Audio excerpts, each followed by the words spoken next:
Ngeri, cara sadis Taliban merehab para pecandu narkoba, digunduli hingga dicambuki secara brutal.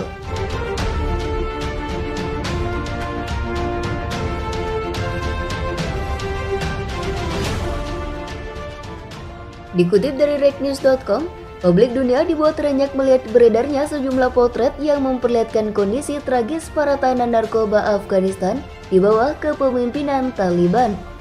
Taliban melakukan sejumlah aksi sadis, mulai dari digunduli hingga dicambuki secara brutal kepada mereka yang menjalani rehabilitas narkoba. Dalam foto yang beredar, tampak wajah-wajah suram para pecandu narkoba yang sedang menjalani rehab di Rumah Sakit Medis Afinka, Kabul. Nasib mereka kini berubah usai Afghanistan dikuasai Taliban. Menurut informasi, kini setiap malam para polisi menyisir ibu kota untuk memburu ratusan tunawisma yang kecanduan heroin dan metamfetamin. Mereka lantas ditangkap, dipukuli dan dibawa ke pusat-pusat rehabilitasi secara paksa, barang-barang mereka dibakar. Menjelang tengah malam, para pecandu itu diarak ke pusat perawatan kecanduan, mereka ditelanjangi, dimandikan, lalu digunduli. Di sini program perawatan 45 hari dimulai. Kata Dr. Wahidullah Kosan, Kepala Psikiater dikutip Selasa 12 Oktober 2021. Para pria akan dipaksa untuk menjalani pemulihan dengan perawatan medis yang sangat minim untuk membantu mereka mengurangi ketidaknyamanan atau rasa sakit. Dokter di rumah sakit mengungkapkan bahwa pecandu narkoba menderita berbagai bentuk penyakit mental.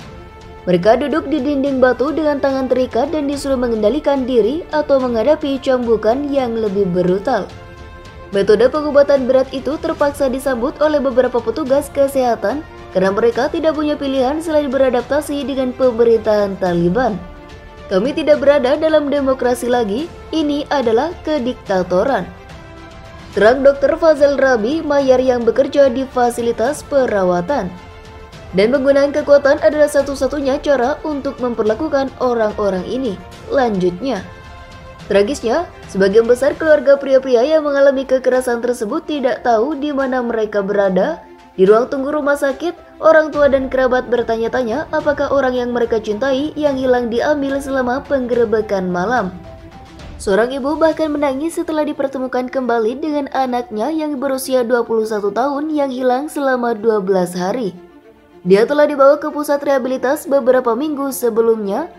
Sebagai informasi, segera setelah Taliban mengambil alih kekuasaan pada 15 Agustus 2021 lalu, Kementerian Kesehatan Taliban mengeluarkan perintah kepada pusat-pusat rehabilitasi untuk mengendalikan masalah kecanduan di negara itu. Seperti diketahui, ladang opium Afghanistan yang luas adalah sumber dari mayoritas heroin dunia dan negara itu telah muncul sebagai produsen sabu yang signifikan. Kedua faktor tersebut telah memicu kecanduan besar-besaran di seluruh negeri, sementara pengguna narkoba bertentangan dengan doktrin yang selama ini digembar-gemborkan Taliban.